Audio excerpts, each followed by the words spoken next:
Sekali lagi saya perkenalkan, Bung Hengki adalah seorang akademisi yang sekarang menjadi dosen sekaligus peneliti di University of Amsterdam. Dan beliau juga menjadi dosen di Universitas Indonesia. Eh, Pertanyaanku yang pertama ke Bung Hengki. Ini Hmm. kan uang, agama, dan nasionalisme ini konsep khayalan yang sangat kuat ya, mewarnai kehidupan manusia. Tapi aku curiga uang ini lebih kuat dari dua yang lainnya. Menurut Bung Hengki gimana? Wah, pertanyaannya berat ya.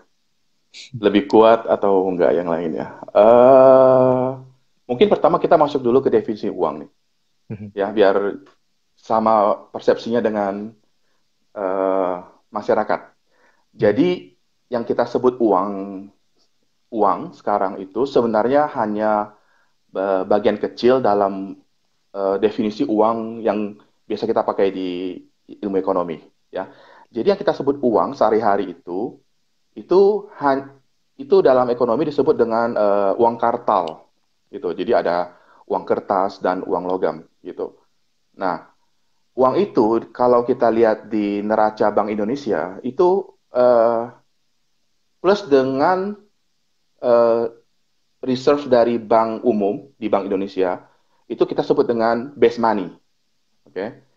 Nah, base money ini eh, kalau ditambah dengan cek atau misalnya di Amerika itu ada namanya demand deposit, itu uang dalam pengertian sempit, jadi M1 ya.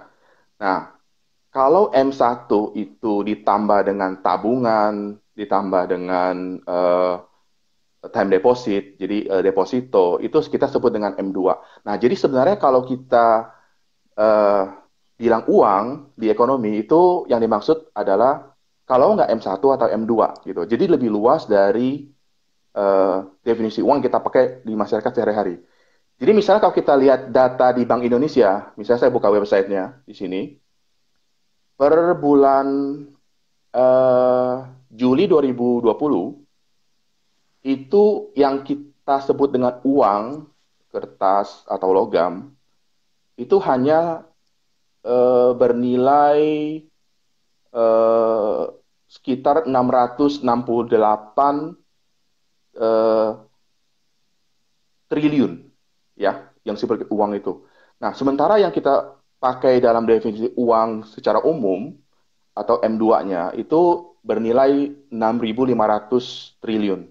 Jadi hanya sekitar 10% ya dari definisi uang yang kita gunakan dalam ekonomi. Misalnya kalau kita baca berita ya, misalnya jumlah uang beredar meningkat, maka ada ancaman inflasi. Jadi yang maksud dengan jumlah uang beredar meningkat itu adalah M2. Jadi bisa juga M1 ya, bisa juga M1. Nah, kenapa begitu? Karena misalnya begini, kalau kita punya uang kertas sekarang, terus kita taruh di bank, oke. Jadi uang yang kita taruh di bank itu kan sekarang sebagai tabungan di kita kan ya. Nah, tabungan kita itu juga uang sebenarnya. Nah, terus kemudian kalau sekarang apalagi zaman digital ya, digital apa namanya, transaksi sebagian besar digital sejak tahun 80-an. Jadi hampir sebagian besar kita tuh nggak pegang uang dalam artian uang kartal tadi, nggak tidak apa namanya. Kalau kita kerja terus terima gaji, sebagian besar uang kita ditaruh di bank kan. Nah, itu juga definisi uang. Jadi mungkin hanya sebagian kecil kita pakai sebagai dalam bentuk cash gitu ya, dalam uang kartal. Oke, sekarang kalau balik ke pertanyaan tadi, apakah uang lebih berkuasa daripada agama dan tadi apa lagi? Nasionalisme. Nasionalisme. Nasionalisme. Sebenarnya saya sulit menjawabnya nih. Lebih berkuasa atau enggak ya? Mungkin kalau kita lihat ke definisi uang, ada tiga ya, misalnya fungsi uang. Pertama sebagai alat tukar, kemudian sebagai unit ukur, berapa harganya ini, berapa kita bisa definisikan uang. Kemudian sebagai salah satu medium untuk menyimpan kekayaan. Nah, kalau kita menggunakan definisi ketiga bahwa uang itu bisa didefinisikan sebagai kekayaan, maka kita bisa bilang bahwa eh, oke, sekarang uang itu eh, lebih berkuasa karena punya nilai. Sekali lagi, kalau kita lihat ke uang, itu sebenarnya hanya kertas kan, nilainya cuma paling cuma 1% dari apa namanya nilai yang sebenarnya gitu. Nah, jadi sebenarnya uang itu kertas nggak ada harganya sama sekali, misalnya itu.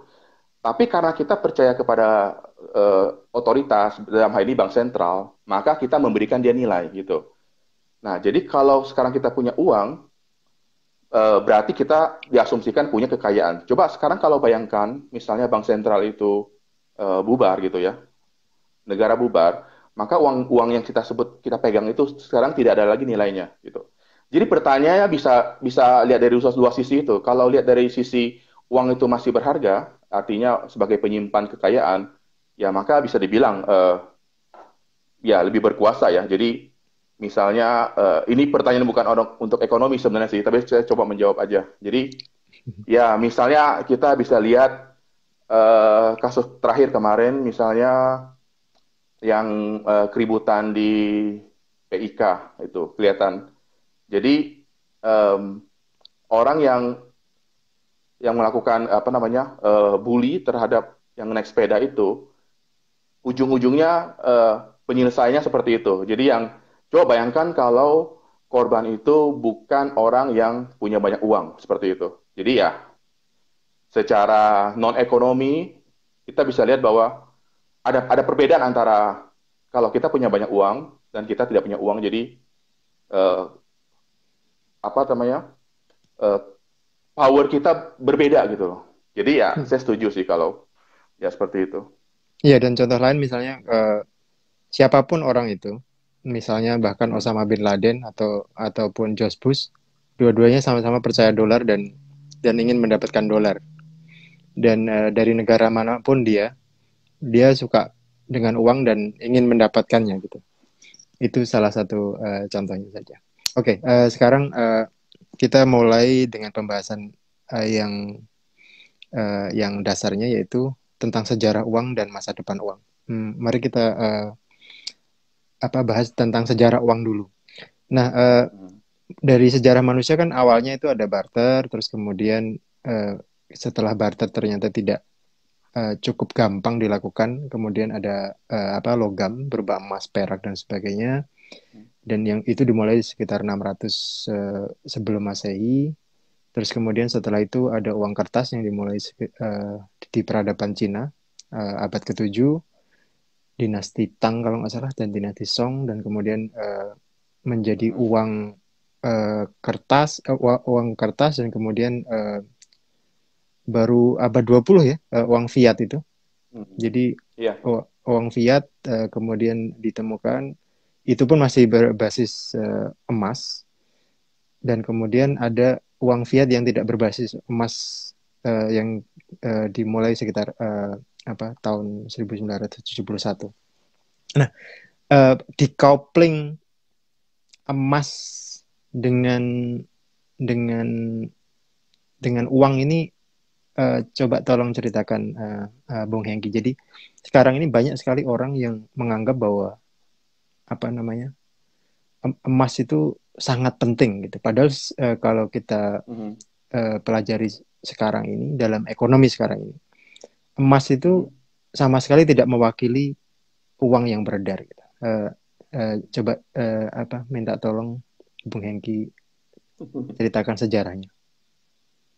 Iya, jadi sebenarnya sejarah uang itu boleh dibilang bahwa usianya itu setua proses evolusi manusia ya. Jadi ini karena secara natural, secara alamiah, dalam proses evolusi manusia modern ya, Homo sapiens, berapa ratus ribu tahun lalu, puluh ribu tahun lalu, itu selalu ada kendala yang sebut dengan yang tadi Bung Amin sebutkan tadi, apa namanya, barter itu menyulitkan ya. Bayangkan kalau kita hidup misalnya 10.000 tahun lalu, saya nanam jagung, Bung Amin berburu. Nah, sekarang, tapi oke, kita bisa hitung nilai tukar antara jagung sama misalnya apa? Misalnya kambing gitu ya, satu kambing berapa kilo jagung. Tapi sekarang kalau saya hanya ingin eh, sebagian sebagian saja dari kambing itu. Tentu kan sulit gitu. Bisa apalagi saya ingin misalnya beli kentang juga. Nah, itu gimana nilai tukarnya? Nah, jadi uang itu berevolusi. Jadi misalnya manusia itu selalu mencari cara supaya kehidupannya lebih mudah. Jadi bisa mulai dari kerang. eh, jadi uang kerang itu pernah jadi bagian dari uang di zaman zaman dulu ya. Terus kalau kita baca misalnya di sejarah kekristenan ya di Roma, kemudian di Timur Tengah, dulu juga garam pernah jadi uang gitu. Terus kemudian di Cina emas, perak, kemudian perunggu, kemudian juga di Mesopotamia, di Aztec kalau nggak salah itu juga pernah coklat itu jadi uang, ya kakao itu jadi uang. Jadi terus kemudian masuk ke abad 19, orang mulai mencari barang yang kira-kira lebih tahan lama ya dibandingkan dengan misalnya dengan kerang atau dengan garam atau dengan tadi apa lagi kakao. Nah, di abad 19 penggunaan logam mulia itu beredar sangat luas seperti emas, kemudian perak dan perunggu. Oke. Nah, tapi begitu masuk ke abad modern di abad 20 setelah Perang Dunia, kita masih menggunakan sebelumnya itu kita sebut dengan uang berbasis komoditas. Jadi uang komoditas. Jadi nilai komoditas itu senilai setara dengan nilai uang. Misalnya kalau emasnya harganya 1 juta, maka nilai uangnya 1 juta juga. Nah, kemudian masuk ke abad 20 ya setelah Perang Dunia Kedua, negara-negara yang hancur butuh banyak dana untuk membangun lagi ekonominya. Nah, di saat itu kita ada kesulitan atau kelangkaan dalam eh, menyediakan komoditas itu. Bayangkan misalnya kita butuh transaksi menggunakan uang. Sementara kalau uang itu dalam bentuk emas dan jumlahnya terbatas, nah gimana solusinya? Jadi setelah Perang Dunia Kedua, itu dulu ada namanya konvensi di Bretton Woods, itu jadi eh, waktu Presiden, Presiden Amerika mengusulkan dan termasuk IMF dan Bank Dunia ya mengusulkan kalau eh, sekarang kita jangan lagi eh, menggunakan emas sebagai cadangan dalam nilai uang. Kita lepaskan aja. Jadi kita bikin satu sistem yang kemudian disebut dengan uang fiat atau fiat money. Itu adalah uang yang hanya didasarkan atas kepercayaan suatu otoritas ya, bank sentral gitu. Nah, jadi uang fiat yang kita pakai sampai hari ini itu adalah perkembangan dari evolusi yang sangat panjang sekali yang saya sebutkan tadi. Jadi mulai dari komoditas yang sangat rentan, hancur dan sebagainya, sampai logam mulia yang cukup bisa dipercaya. Tapi seiring dengan kemajuan peradaban, maka dibutuhkan suatu lagi medium yang benar-benar mengikuti perkembangan zaman itu. Nah, sekarang kita di abad 21, uang yang kita sebut sebagai uang kertas, uang logam, itu juga sekarang jadi boleh dibilang kuno kan. Ya, seperti saya sebut tadi, sebagian besar kita tidak pegang uang kertas dan logam lagi, karena transaksi digital perbankan makin maju, kemudian muncul konsep uang baru, tabungan, cek, kemudian apa namanya, deposito berjangka itu jadi uang juga. Ya, jadi sepanjang itulah proses proses apa namanya, proses perkembangan uang itu. Hmm. Dan ini kalau kaitannya dengan geopolitik dunia, uang itu adalah alat untuk hegemoni juga ya. Jadi ketika Amerika termasuk yang menang perang ketika Perang Dunia Kedua, dia Mhm. set the term untuk keuangan dunia setelah itu dengan apa namanya, memberikan dolar sebagai mata uang dunia gitu. Dan sebagai akibatnya Amerika tuh enak banget di saat negara lain kalau ngeprint uang bisa hancur kayak Zimbabwe dan Venezuela, Amerika ngeprint uang hampir seenaknya, dia tidak kena inflasi gitu. Ini yang juga banyak orang bingung gitu. Jadi bagi para penganut modern monetary theory, mereka bilang bahwa ya nggak apa-apa negara tinggal print uang gitu. Padahal tidak semua negara punya privilege seperti itu.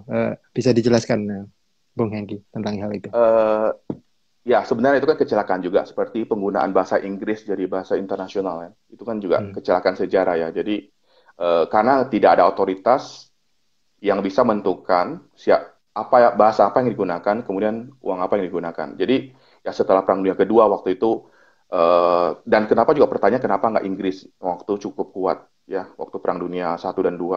Tapi kenapa Amerika? Ya, karena setelah Perang Dunia Kedua selesai, Amerika itu memang lebih kuat, jadi punya hegemoni untuk menggunakan US dollar. Nah, sekarang kalau jadi pernyataan bahwa nggak ada ancaman inflasi dari percetakan uang di Amerika itu tidak benar juga. Jadi sebenarnya Amerika juga akan mengalami eh, ancaman inflasi kalau terlalu banyak mencetak uang. Cuma masalahnya adalah eh, rate dari ancaman probabilitas dia mengalami inflasi itu lebih kecil daripada apa namanya negara lain yang mencetak uang gitu. Nah, sebenarnya semua negara mencetak uang kok, karena seperti mencetak uang itu pengertian bukan ya selain mencetak uang, bukan mencetak uang kertas kemudian di print kemudian dicetak ya. Jadi Uang pengertian fiat juga. uang dicetak itu adalah eh, munculnya nilai uang di dalam perekonomian gitu.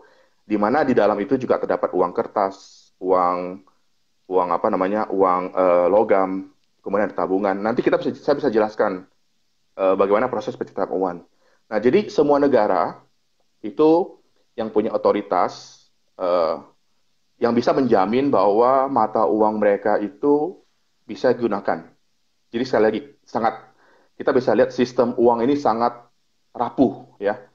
Jadi uang yang kita gunakan sekarang ya itu kita hanya percaya bahwa ada suatu entitas yang namanya bank sentral yang bisa menjamin bahwa kertas ini punya nilai ya. Nah, kalau bayangkan kalau misalnya tiba-tiba negara X itu bubar, maka uang kertas itu hanya jadi sampah, ya kan? Nggak ada nilai sama sekali. Jadi kita masyarakat itu memberikan nilai kepada uang kertas yang dicetak oleh bank sentral itu.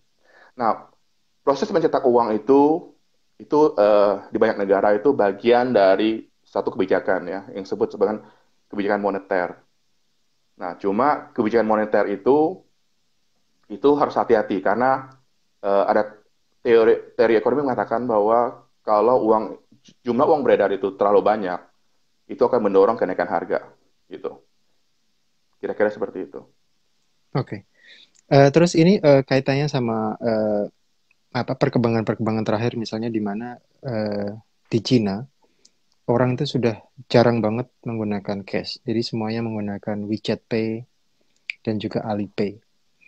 Nah, menurut Bung Hengki, ini perkembangannya menakutkan atau justru apa namanya membanggakan? Karena kalau kita ambil dari sisi privacy misalnya, kalau kita membayar semua pakai uang ini apa uang digital, itu kan data kita semua diketahui oleh oleh korporat dan sekaligus oleh pemerintah. Menurut Mhm. Bung Hengki gimana? Ya, jadi masalah yang kita alami sekarang itu tidak beda jauh dengan masalah yang kita alami 1000 tahun lalu misalnya. Jadi tidak ada benar-benar satu medium yang sangat paling aman yang kita bisa jadikan sebagai uang. Jadi kalau kita hidup di zaman Roma, zaman zaman awal-awal kekristenan, kita menggunakan misalnya garam sebagai uang gitu ya. Nah, garam itu kan juga terancam bisa hancur kena air dan segala macam. Nah, sekarang bentuk uang itu bertransformasi sangat cepat, terutama sejak tahun 80-an. Gitu. Kita nggak kebayang kalau misalnya bayangkan aja sebelum zaman digitalisasi transaksi keuangan ya, sebelum bank, kita bisa menabung uang di bank, kemudian didapatkan buku tabungan. Nggak akan kebayang kalau kita percayakan uang kita taruh di satu institusi di bank, kemudian mereka hanya menerbitkan tabungan, buku gitu ya. Dan buku itu ada nilainya sebenarnya kan. Nah, itu juga sebenarnya udah transformasi dari uang yang kita pegang sehari, dari uang kertas, uang logam, menjadi suatu bentuk yang di cloud, di komputernya bank dan kita bisa tarik setiap saat dari ATM misalnya seperti itu. Nah, eh, proses evolusi berlanjut, dunia makin modern, kemudian kegiatan ekonomi makin kompleks, maka seperti saya sebutkan tadi, manusia selalu mencari suatu alat yang mengikuti perkembangan zamannya, gitu. Nah, jadi perkembangan uang jadi tabungan, kemudian jadi uang digital, sampai sekarang mungkin muncul uang kripto dan sebagainya. Itu adalah proses yang suatu keniscayaan gitu. Jadi ya sekali lagi kita percaya bahwa ada institusi yang menjamin eh, apa namanya bahwa suatu nilai uang apakah itu digital apakah itu secara fisik itu berharga itu punya harga punya nilai gitu. Jadi ya mau tidak mau kita harus menerima kenyataan ini gitu ya. Jadi ya cuma cuma satu yang bisa masyarakat apa namanya satu bangsa untuk memastikan bahwa sistem itu bisa dipercaya, punya kredibilitas, gitu. Eh, ya kita bisa dipertanggungjawabkan. Cuma itu aja sebenarnya. Gitu. Mhm. Oke, terus kita berlanjut ke kredit nih, Bung ya. Jadi banyak orang salah mengira bahwa apa namanya eh, dunia ini bisa dijalankan tanpa kredit atau tanpa riba. Mhm, Padahal mhm, kan kalau kita ketahui di kenyataannya hampir semua apa namanya aktivitas ekonomi ini banyak kaitannya dengan kredit dan atau riba itu sendiri. Salah satunya adalah bank itu sendiri. Jadi akan ada yang namanya fractional reserve banking kan. Jadi bank itu mhm. hanya punya uang sedikit dan kemudian dia diperbolehkan oleh bank sentral untuk memberikan utang kepada orang lain. Mungkin ada yang 5 kali, ada yang 10 kali dari modal awalnya gitu. Mhm. Nah, dan ini terjadi di semua negara gitu. Jadi kalau menurut Bang Hengki ada missing link nih antara orang yang masih percaya bahwa kredit dan riba ini masih bisa dihilangkan dari sistem ekonomi dunia dengan Oh kenyataannya. iya. Bahkan di negara-negara Arab pun sudah seperti itu. Gimana Bang Hengki tentang hal itu? Iya, itu jadi orang mau sebut apapun namanya ya, mau mau itu bunga, mau itu interest rate, mau itu apa, riba, itu itu sebenarnya binatang yang sama kan gitu. Jadi kalau kita pinjam uang ke satu pihak misalnya di bank, kemudian kita harus membayar jumlah tertentu dari uang ini pokok yang kita pinjam, ya itu kan sebenarnya kan bunga kan atau apapun sebutannya. Jadi sama aja bentuknya. Nah jadi sebenarnya kita nggak bisa lepas dari bunga ini ya. Jadi itu bagian dari suatu sistem ekonomi, bagian dari alat yang digunakan oleh bank sentral untuk mengendalikan uang. Bahkan teori ekonomi permintaan uang pun itu mengasumsikan bahwa perilaku manusia itu ditentukan oleh eh, besar kecilnya suku bunga gitu. Dan bank itu punya peran dalam proses pencetakan uang. Jadi mungkin saya jelaskan sedikit lah ini sebenarnya bagaimana uang itu apa namanya dicetak gitu ya. Maksudnya bagaimana uang itu berkembang. Jadi bank umum itu berperan dalam proses percetakan uang. Jadi misalnya begini, misalnya bank A ya menerima tabungan sebesar 100 ya. Nah, menurut peraturan di banyak negara atau Indonesia misalnya, bank itu harus menyimpan sebagian dari dana pihak ketiga itu di bank sentral. Misalnya, misalnya bank sentral menerapkan bahwa 10% dari uang yang dipinjam oleh bank ditempatkan oleh nasabah di bank itu harus ditaruh di bank sentral. Nah, sekarang bayangkan kalau satu bank A menerima 100, kemudian 90 boleh dipinjamkan ke bank lain atau boleh digunakan sebagai kredit, ya. Nah, uang ini misalnya kita asumsikan semua digunakan ya. Jadi bank A kemudian meminjamkan ke nasabah yang lain, nasabah B.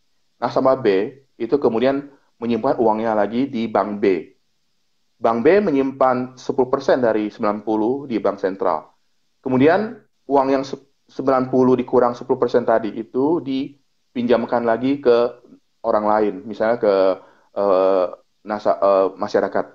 Masyarakat itu menyimpan uangnya di bank C. Nah, proses ini berlanjut sampai satu titik di mana kita bisa hitung jumlah total dari kredit yang tercipta ini. Jadi bayangkan, uang 100 rupiah yang disimpan oleh nasabah ini sekarang berkembang menjadi seribuan misalnya seperti itu, hampir 1.000, tergantung dari besarnya reserve. Nah, yang kita sebut dengan proses penciptaan uang itu adalah jumlah kredit yang dijumlahkan dari bank A, bank B, bank C, bank D. Kebayang nggak? Sebenarnya nggak ada suatu apa namanya reserve yang real di bank yang menyatakan bahwa ini adalah uangnya gitu. Jadi 10 rupiah itu kemudian berkembang jadi misalnya 800 secara total di perekonomian. Ini adalah yang disebut dengan proses penciptaan uang.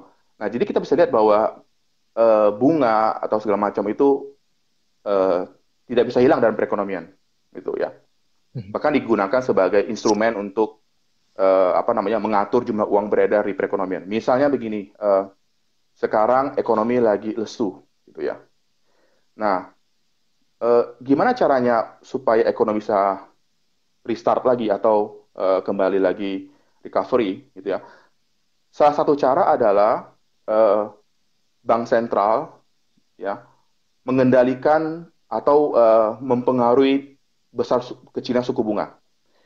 Jadi menurut teori kalau suku bunga itu kecil, oke, okay, berarti bagi perusahaan itu biayanya murah untuk meminjam, ya kan? Jadi perusahaan akan meminjam. Sementara bagi masyarakat yang punya uang, tidak ada gunanya kalau uang itu ditabungkan, betul nggak? Simpan di bank, karena bunganya kecil. Maka masyarakat cenderung akan menggunakan uang itu untuk konsumsi. Apakah itu beli barang baru atau beli saham baru dan sebagainya. Gitu. Nah, dengan proses ini diharapkan bahwa dengan menurunkan suku bunga oleh bank sentral itu, maka ekonomi akan bergerak lagi. Begitu juga sebaliknya. Kalau eh, ekonomi terlalu panas ya, inflasi terlalu tinggi, ya. Nah, bank sentral melakukan kebalikan. Jadi tingkat suku bunga acuan itu dinaikkan. Supaya apa? Supaya kebalikannya lagi. Supaya masyarakat lebih baik menyimpan uang di bank dalam deposito, ya. Dan bagi perusahaan ini akan lebih mahal kalau minjam kredit. Jadi uang beredar di ekonomi akan turun lagi gitu. Dan ujungnya adalah apa? Aktivitas ekonomi menurun.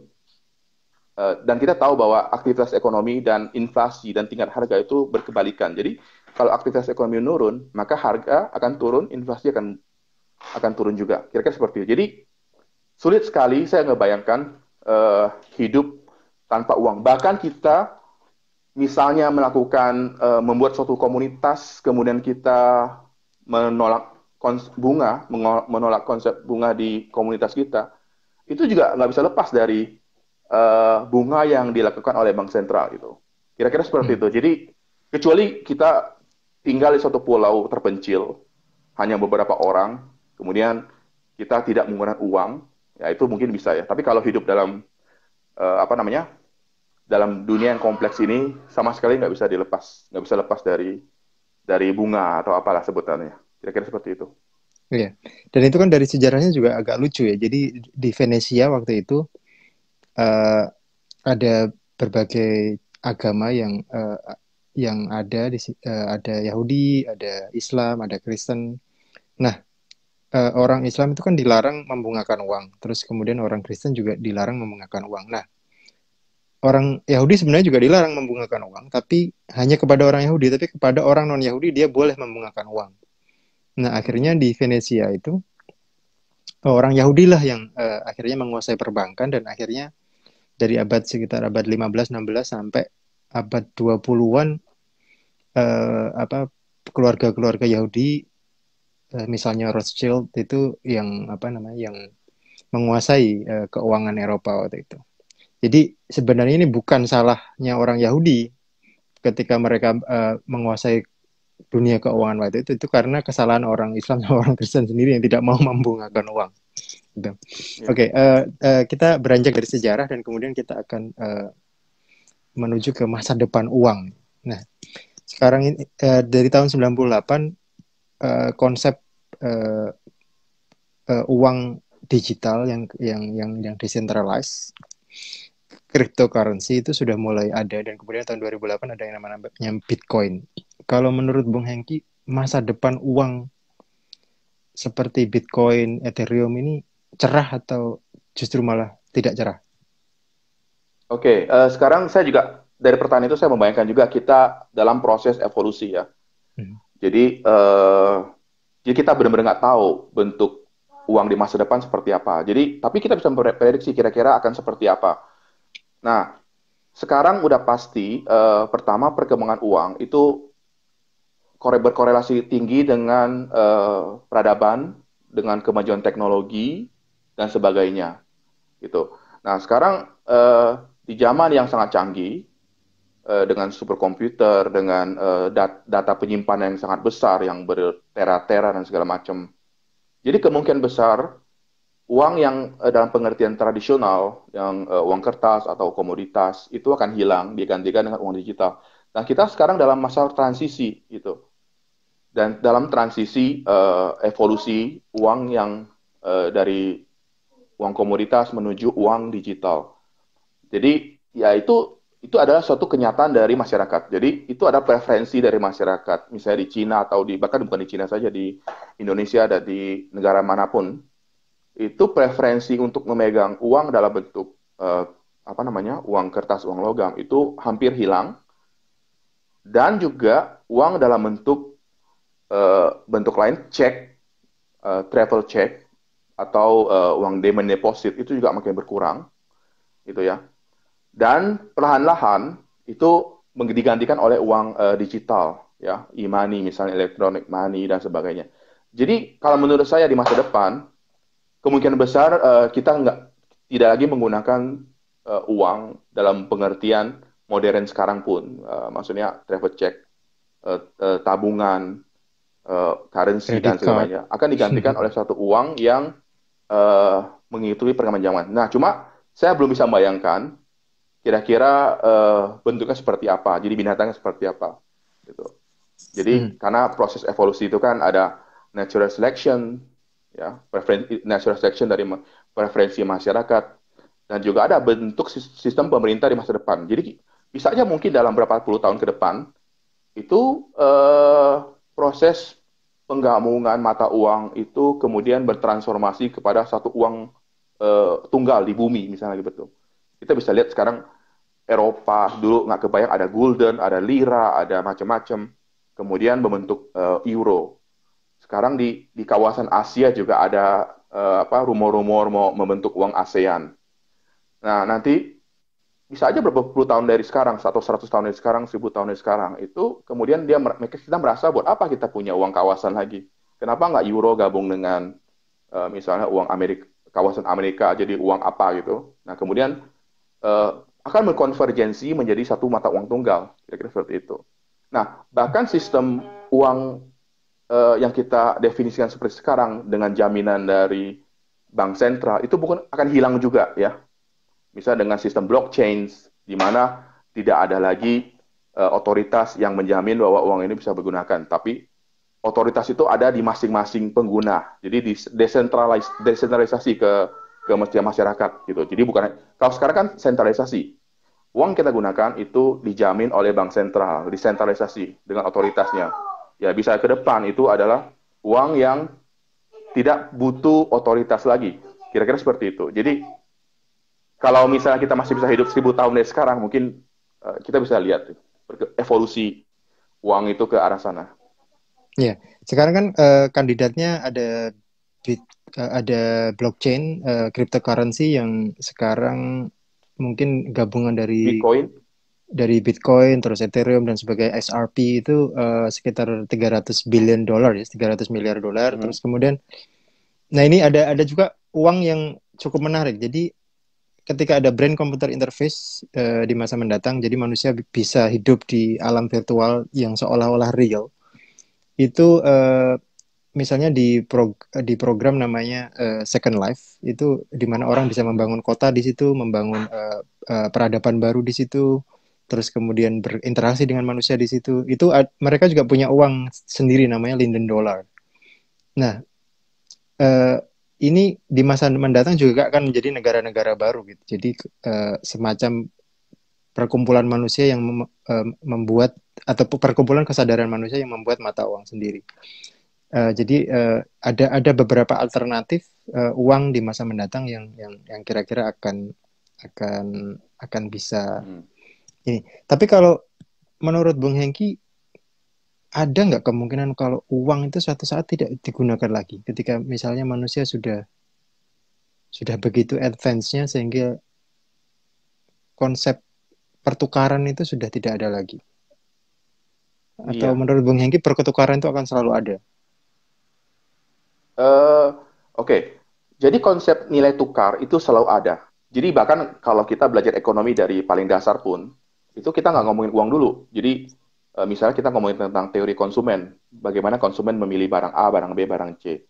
Itu nilai tukar itu adalah nilai tukar antar barang. Misalnya satu pizza itu berapa Coca-Cola gitu. Kemudian kalau Coca-Colanya makin langka, maka harga tukar antara pizza dan Coca-Cola itu berubah gitu. Nah, itu akan selalu ada. Nah, cuma ada masalah tadi coincidence dari barter. Jadi kita butuh alat tukar. Nah, sekarang di masa depan itu emang trajektorinya itu masih belum kelihatan ya. Jadi teknologi kita belum terlalu canggih.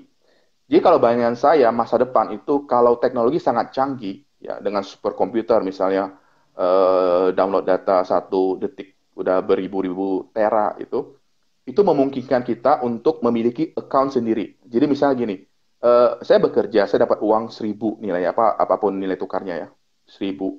Nah, setiap transaksi beli apapun juga itu akan otomatis ambil dari 1.000 saya. Kira-kira seperti itu.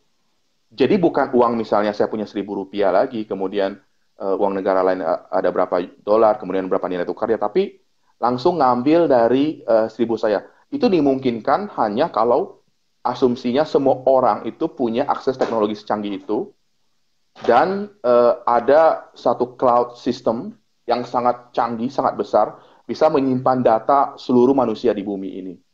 Itu kalau itu bisa sangat mungkin terjadi.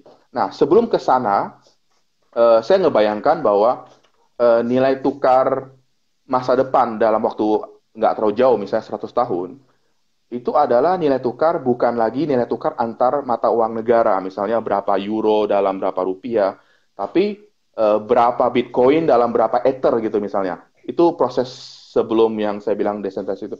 Nah, kita kalau kita lihat juga dari apa namanya sifat alamiah dari Bitcoin itu kan juga terbatas ya. Jadi seperti emas, jadi Bitcoin pun walaupun bisa diciptakan itu ada batas ya kalau nggak salah berapa nilainya Bitcoin gitu. Jadi bukan tak terbatas gitu.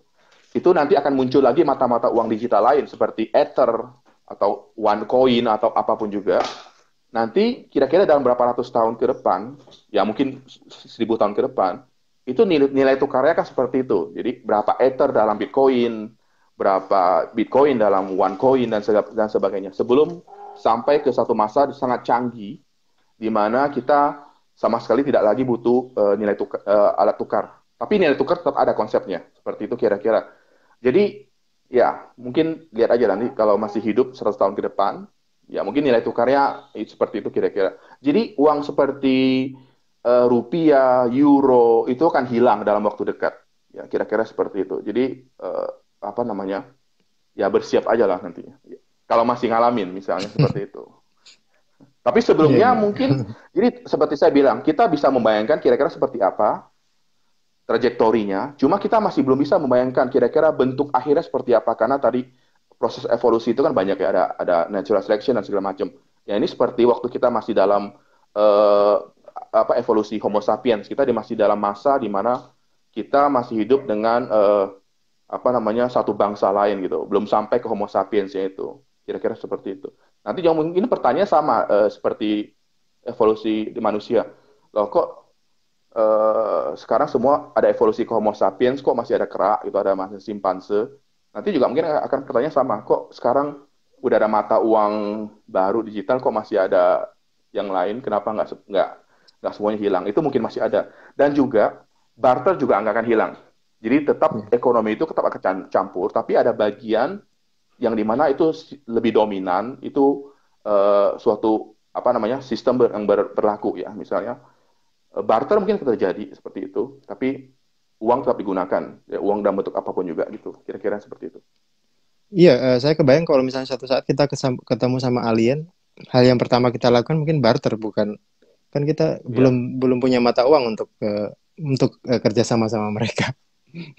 betul dia. Makanya kita Hmm. mungkin setelah kalau kita bisa setelah proses proyek sukses, proyek eksplorasi ke tata surya lain sukses, dan kita menemukan ada tanda-tanda apa namanya, ada tanda-tanda kehidupan di planet lain. Mungkin sekarang kita lagi mempertimbangkan mata uang bumi, siapa-siapa tahu gitu. Sekarang nggak ada urgensi menggunakan mata uang bumi karena tidak ada pembandingnya. Untuk apa kita punya mata uang bumi kalau kalau belum belum ditemukan misalnya kehidupan di planet lain gitu. Kira-kira seperti itu. Oke, oke. Terima kasih Bung Hengki. Ini pembicaraan yang sangat menarik tentang uang dan dari sejarah manusia yang 200.000 tahun. Uang ini baru ada sekitar mungkin 3 ribuan tahun terakhir ya. Dan dalam 3.000 tahun terakhir itu kita benar-benar melihat bagaimana uang yang dari logam, kemudian kertas, kemudian hanya di komputer, dan Mhm. sebenarnya banyak sekali orang yang tidak ngeh ke sana, sehingga ada missing link di pemahaman mereka, dan ada hal-hal yang perlu disebarkan kepada orang banyak bahwa di masa depan ini akan lebih gila lagi perkembangan uang ini. Oke, terima kasih atas waktunya Bung Hengki. Kita jumpa lagi di lain kesempatan, dan terima kasih kawan-kawan atas kehadirannya. Ini nanti akan diupload di YouTube dan juga platform lain seperti Spotify dan lain-lain. Terima kasih dan semoga semua makhluk Oh, berbahagia. oke, sama-sama.